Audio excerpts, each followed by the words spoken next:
नमस्कार। बहुत बहुत स्वागत है आप सभी लोगों का गुरुज आश्रम आईएएस में।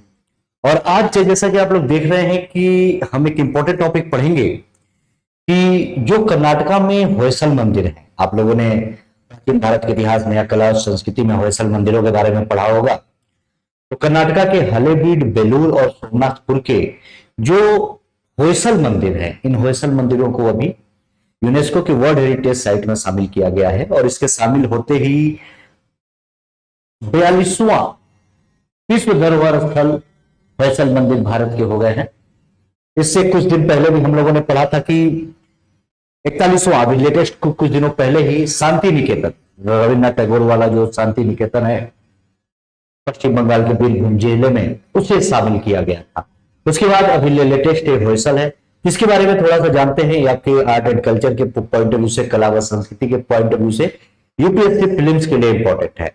इसमें खास तौर से क्या है कि हम देखेंगे कि थोड़ा सा होयसल साम्राज्य के बारे में क्या क्या बातें। तो जैसा कि मैंने आप लोगों को बताया कि कर्नाटका के वेलेरू, हलेबीड और सोमनाथपुर में प्रसिद्ध होयसल मंदिर है, ठीक है ना, जिनको अभी यूनेस्को की विश्व विरासत सूची में वर्ल्ड हेरिटेज साइट में शामिल किया गया है।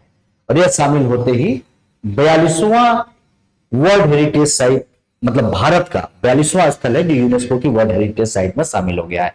इसके कुछ इंपॉर्टेंट फैक्ट्स के बारे में हम देखेंगे। तो इसके पहले हम थोड़ा सा ना, जो होयसल राजवंश है, अगर हम होयसल राजवंश के बारे में बात करें, होयसल राजवंश की उत्पत्ति और उत्थान के बारे में अगर हम बात करें, तो तकरीबन 3 शताब्दी तक इन्होंने कर्नाटक और तमिलनाडु के विस्तृत क्षेत्रों पर शासन किया है। इस एरियाज में, समझ रहे हैं, साल वंश के संस्थापक के रूप में ये जाने जाते हैं। मैंने बताया ना, कर्नाटक और तमिलनाडु के विस्तृत क्षेत्रों पर शासन किया है। इनके जो पहले राजा थे उनका नाम था दोरा समुद्र, जो कि उत्तर पश्चिम की पहाड़ियों से आए थे और तकरीबन 1060 ईस्वी में यह उनकी राजधानी बनी थी। फैक्ट है, ईयर है, ये आपको उतना याद रखने की जरूरत नहीं है। लेकिन अब होयसल के मंदिरों को मिला है तो ये इंपॉर्टेंट है थोड़ा सा इनके बारे में बेसिक इंफॉर्मेशन जानना। अगर इनके राजनीतिक इतिहास के बारे में आप देखें तो आप प्राचीन भारत में पढ़े होंगे कि जो होयसल है ये कल्याणी के चालुक्यों के बारे में आपने पढ़ा होगा। तो कल्याणी के चालुक्यों के सामंत थे, ठीक है, और इन्हें पश्चिमी चालुक्य साम्राज्य भी कहा जाता है जो होयसल थे। इनका क्या है कि जब से जो इनके सबसे इंपॉर्टेंट राजा है वो थे विष्णुवर्धन, वीरबल्लाल द्वितीय और बीरबललाल तृतीय। और जो इन तीनों में भी सबसे खास थे विष्णुवर्धन, जो इनके सबसे महान राजाओं में, होयसल राजवंश के सबसे महान राजाओं में यह माने जाते थे, ठीक है ना। तो ये ध्यान रखेंगे, इन्हें बिट्टी देव के नाम से भी जाना जाता था, एक बेसिक सा फैक्ट है। लेकिन अगर होयसल साम्राज्य की बात करें तो होयसल साम्राज्य में जो सबसे महान राजा थे कौन से थे? विष्णुवर्धन। इन्होंने भी मंदिरों का निर्माण कराया है। अब देखो, अगर हम इनके धर्म और संस्कृति की बात करें तो होयसल राजवंश एक सहिष्णु राजवंश था। इनके राजवंश में सभी धर्मों का सम्मान था। इनके में हिंदू धर्म, जैन धर्म और बौद्ध धर्म, सभी धर्मों को संरक्षण प्राप्त था। वैसे खास बात देखिए तो ये जो विष्णुवर्धन है, ये जो इस काल के होयसल साम्राज्य के जो महान राजा थे, यह पहले जैन धर्म को मानते थे, लेकिन बाद में संत रामानुज के प्रभाव में जब आए तो इन्होंने वैष्णव धर्म को स्वीकार कर लिया। तो ये भी एक इंपॉर्टेंट फैक्ट है, आप तो ध्यान में रखिएगा कि विष्णुवर्धन पहले जैन धर्म को मानते थे, बाद में इन्होंने वैष्णव धर्म को स्वीकार लिया, ठीक है।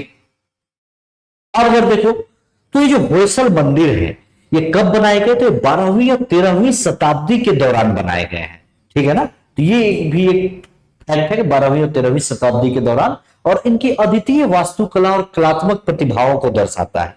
और आपको पता है जो तीनों मंदिर जिसको अभी यूनेस्को की वर्ल्ड हेरिटेज साइट में शामिल किया गया है, अभी ये एएसआई भारतीय पुरातत्व सर्वेक्षण, आर्कियोलॉजिकल सर्वे ऑफ इंडिया के संरक्षण में थे, ठीक है।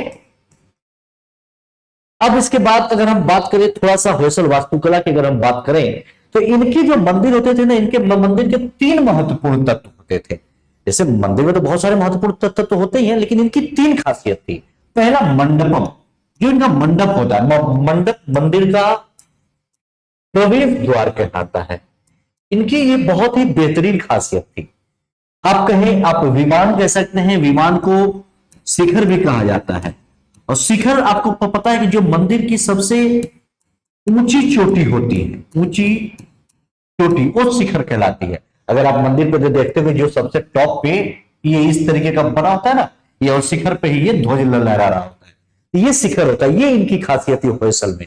और मूर्ति जो इनके समय में भगवान की मूर्तियां मंदिर में स्थापित की जाती थी गर्भगृह में, यह खास बात थी। तो ये तीन इनके होयसल वास्तुकला, होयसल मंदिर वास्तुकला की अगर बात करें तो ये तीन चीजें बहुत ही खास थी। कौन सा? मंडपम, जो कि मंदिर का प्रवेश द्वार कहलाता है, प्रवेश द्वार बहुत ही भव्य होता था। इनका जो विमान और शिखर और मूर्तियां जो मंदिर में स्थापित की जाती थी। ठीक है, अब अगर इसके बाद हम लोग देखें तो थोड़ा सा इनके वास्तुकला की विशेषता है। तो इनकी जो वास्तुकला है तो ऑब्वियस सी बात है सांस्कृतिक है, भारत की विरासत है, तभी यूनेस्को की वर्ल्ड हेरिटेज साइट में शामिल हुआ है। ये एक्चुअली ना कि कोई एक शैली पे डिपेंड नहीं है, ये हाइब्रिड शैली, या इसे बेसर भी कहा जाता है। हाइब्रिड होता है ना कि कुछ चीजों का मिश्रण, जैसे कि कहें तो ये न तो पूरी तरीके से द्रविड़ शैली में बनी है, न ही पूरे तरीके से नागर शैली में बनी हुई है। यह भी खास बात है इस शैली की, जो होयसल शैली के मंदिर है यह हाइब्रिड मोड में है। ठीक है, जिसे बेसर कहा जाता है, न कि यह पूर्ण रूप से द्रविड़ है, न तो पूर्ण रूप से नागर शैली है। तो इसमें किन किन शैलियों का मिक्सअप, ये देखो। अगर बात करें तो मध्य भारत में एक प्रचलित शैली थी जिसे भूमिजा शैली कहा जाता है, और उत्तर और पश्चिमी भारत में वही नागर शैली। और कल्याणी के जो चालुक्य थे, क्योंकि हमने पढ़ा ना कि होयसल जो थे वो कल्याणी के चालुक्य के सामंत थे, वो उनकी जो कर्नाटका में द्रविड़ शैली फेमस थी।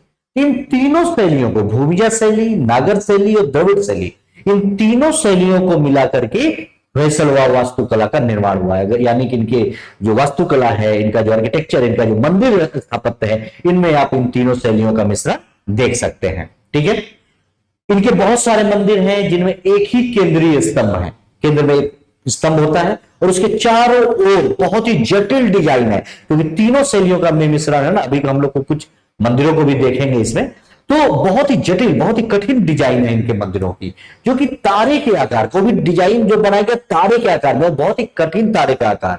खैर, कैसे? पत्थर से बने हैं। एक स्टोन होता है सोप स्टोन, जिसमें होता था, ये बहुत ही नरम पत्थर होता है। ठीक है ना, लिखा ना कि नरम पत्थर। जो कलाकार मूर्तियों को तराशते थे, इसी नरम पत्थर से भगवान की मूर्तियों को भी बनाते थे। ठीक है, उनके देवताओं के आभूषणों में खास तौर से इन पत्थरों का उपयोग किया जाता था। तो ये सब तो ये भी ध्यान में रखेंगे, इस समय जो पत्थर का उपयोग होता था वो सोप स्टोन कहलाता था, जो कि वहां के मंदिर के दीवारों में जो देवता है उनके आभूषण में जो तारे का डिजाइन बनाया गया है, जटिल डिजाइन इसी सोप स्टोन से बनाया गया है, क्योंकि ये पत्थर बहुत ही नरम पत्थर होते थे। ठीक है, ये जैसे अब जो तीन मंदिरों को मिला है, मतलब सॉरी, जो यूनेस्को के वर्ल्ड हेरिटेज साइट में तीन मंदिर शामिल हुए हैं, तो एक उसमें से है वेलूर, मैंने बताया था ना, तो वेलूर में कर्नाटका में है चेन्ना केशव मंदिर। ये जो चेन्ना केशव मंदिर आप ये देख रहे होंगे, और इस चेन्ना केशव मंदिर में अगर आपको ये नजर आ रहा होगा, आप अगर ये देखें, ये जो कलाकृतियां नीचे ये बनी हुई है, देख रहे हैं, ये तारे के आकार की बनी, स्टार शेप में बनी हुई है ना, तो यही जटिल तारे की आकृति की ये आपको जो नीचे दिख रहा है, यही इस मंदिर की खास बात है। विष्णुवर्धन के द्वारा यह बनवाया गया मंदिर है। ठीक है, और यह भगवान विष्णु को ही समर्पित है। तो जैसे इसके बारे में कुछ खास बात आप देख लो इस मंदिर के बारे में। बेलूर का यह मंदिर है जिसे यूनेस्को के वर्ल्ड हेरिटेज साइट में शामिल किया गया है। होयसल राजा विष्णुवर्धन ने इसे बनवाया था 1116 ईस्वी में। कब? जब विष्णुवर्धन ने चोलों पर अपनी विजय प्राप्त की थी। आपने जब दक्षिण भारत की कला व संस्कृति पढ़ी होगी तो आपने देखा होगा कि दक्षिण भारत में मंदिरों का निर्माण अपने साम्राज्य, अपने शक्ति, अपने पावर को दर्शाने के लिए किया जाता था। जो राजा जितने ज्यादा मंदिर, जितने भव्य बड़े मंदिर का निर्माण करता था, वो उतना ही बड़ा और ताकतवर साबित होता था। तो जब विष्णुवर्धन ने चोलों को पराजित किया था, तब बेलूर के इस मंदिर का निर्माण कराया था। ठीक है, ये ध्यान में रखिएगा। अब बेलूर को पहले बेलूर और बेलापुर के नामों से भी जाना जाता है। खैर, बेलूर जो है वहां पे यागची नदी है, उसके तट पर स्थित है। ये सब इंपॉर्टेंट बातें ध्यान में रखेंगे। और बेलूर होयसल साम्राज्य की राजधानियों में से एक राजधानी थी, इसलिए वहां पे विष्णुवर्धन ने चोलों को हराने के बाद, चोलों पे विजय प्राप्त करने के बाद इस मंदिर का निर्माण कराया था।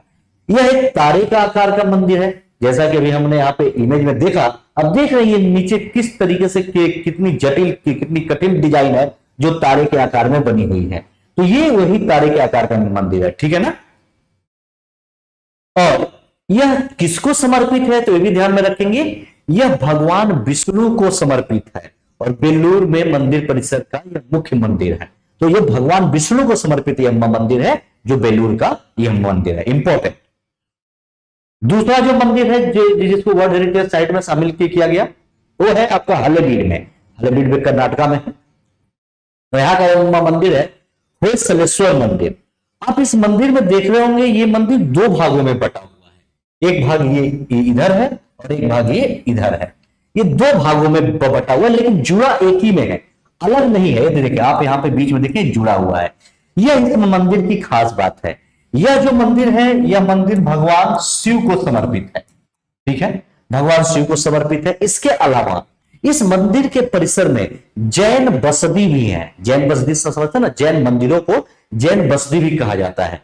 तो इन मंदिर परिसर में जैनों के भी कुछ तकरीबन 3 मंदिर हैं और इसी मंदिर में एक सीढ़ीदार कुआं भी बनाया गया था उसी समय होयसल राजाओं के द्वारा ही। तो यह मंदिर भी इंपॉर्टेंट है। भारत के आर्कियोलॉजिकल सर्वे ऑफ इंडिया के द्वारा इसे संरक्षण प्राप्त था। खैर तीनों मंदिरों को संरक्षण प्राप्त था और अभी ये मंदिर भी यूनेस्को की वर्ल्ड हेरिटेज साइट में शामिल हो गया है। तो कर्नाटका के हलेबीड में है। देखे क्या है, तो 2 मंदिरों वाला यह मंदिर संभवतः होयसल द्वारा निर्मित सबसे बड़ा शिव मंदिर है। होयसल राजाओं के द्वारा निर्मित यह सबसे बड़ा शिव मंदिर है। 2 मंदिर आपने देखा ना कितने बड़े बड़े। यहां मूर्तियां शिव के विभिन्न पहलुओं मतलब शिव के बहुत सारी मुद्राओं के साथ साथ जैसे इसमें रामायण, महाभारत और भागवत पुराण के भी दृश्य इस मंदिर में दर्शाए गए हैं, ठीक है। तो ये भी ध्यान रखेंगे, शिव की मूर्तियों के साथ साथ महाभारत, रामायण, भागवत पुराण जैसे जो दृश्य हैं, जो चीजें हैं, उनको भी इस मंदिर में उकेरा गया है या बनाया गया है। हलेबीड में एक दीवाल वाला परिसर है जिसमें होयसल काल के 3 बसदी यानी मंदिर है। वहां पे एक दीवाल का परिसर है, उस दीवाल में 3 जैनों के मंदिर है। क्योंकि मैंने बताया था ना कि यहाँ पे सभी धर्मों को संरक्षण इस काल में प्राप्त था। सभी मतलब खासतौर से जो समय थे जैसे बौद्ध, जैन, हिंदू और खुद जो इस समय का महान राजा विष्णुवर्धन था वो पहले जैन ही था, बाद में उसने वैष्णव धर्म स्वीकार किया। तो इस मंदिर में ये भी है और एक सीढ़ीदार कुआं भी है। ये सभी बातें आपके आर्ट एंड कल्चर के पॉइंट ऑफ व्यू से इंपॉर्टेंट है क्योंकि यूनेस्को के वर्ल्ड हेरिटेज साइट में होयसल वास्तुकला के मंदिरों को शामिल किया गया है इस वजह से, ठीक है। अगर हम एक और बात करें, एक और मंदिर जो क्योंकि 3 मंदिरों को शामिल किया गया है ना, तो अगला है सोमनाथपुर का केशव मंदिर। सोमनाथपुर भी कर्नाटका में है। वहां का केशव मंदिर नाम से ही पता है किस भगवान को समर्पित होगा, केशव यानी कृष्ण को समर्पित है। इस मंदिर को एक्चुअली त्रिकुट मंदिर भी कहा जाता है। त्रिकुट मंदिर यानी भगवान श्री कृष्ण के 3 रूपों को यह समर्पित है ये मंदिर, ठीक है ना। एक तो कृष्ण हो गया, एक केशव हो गया और एक दक्षिण भारत में नाम है वेणुगोपाल। आप लोगों ने नाम सुना होगा। त्रिकुटा मंदिर इसे कहा जाता है। एक सुंदर त्रिकुटा मंदिर है जो कि भगवान श्री कृष्ण के 3 रूपों को दर्शाता है यानी जनार्दन, केशव और वेणुगोपाल। ये तीनों कृष्ण के ही रूप है, कृष्ण के ही नाम है, ठीक है ना। तो उसको दर्शाता हुआ ये यानी कि अभी ये वैष्णव मंदिर है। लेकिन इसमें खास बात क्या है कि जो ये केशव की मूर्ति है ना इस मंदिर से गायब है। इस मंदिर में मूर्ति है नहीं। दूसरी बात है कि जनार्दन और वेणुगोपाल की जो मूर्तियां हैं वह मूर्तियां क्षतिग्रस्त अवस्था में है। अब ये कैसे हुआ होगा, तो हमेशा जब लड़ाई होती थी ना राजाओं के बीच में दक्षिण भारत में, तो मैंने बताया कि वर्चस्व को लेके जो राजा किसी दूसरे राजा को हराता था तो उस एवज में बड़े बड़े मंदिरों का निर्माण कराता था। अगर किसी को हरा दिया तो उसके राज्य में जाके मंदिरों को लूटा जाता था क्योंकि मंदिरों में ही खजाना, मंदिरों को लूटने का ही था कि वो राजा हार गया। तो उसी लूटने के क्रम में कोई शासक यहां से केशव मूर्ति को उठा ले गया होगा, इन मंदिरों को क्षतिग्रस्त किया होगा। तो ये सब जो बातें हैं, ये सब जो चीजें हैं आप जरूर ध्यान में रखिएगा। बहुत इंपॉर्टेंट ये टॉपिक था क्योंकि यह 42वां स्थल है भारत का जो कि यूनेस्को के वर्ल्ड हेरिटेज साइट में शामिल हुआ है। इसके बारे में ध्यान में रखेंगे। अभी कुछ दिनों पहले शांति निकेतन को शामिल किया गया था, इसको ध्यान में रखिएगा। ये एक छोटा सा टॉपिक था और बिल्कुल आप लोगों के लिए UPSC prelims art and culture के इंपॉर्टेंट पॉइंट ऑफ व्यू से इंपॉर्टेंट था। तो चलिए फिर मिलेंगे अगले टॉपिक में। धन्यवाद, नमस्कार।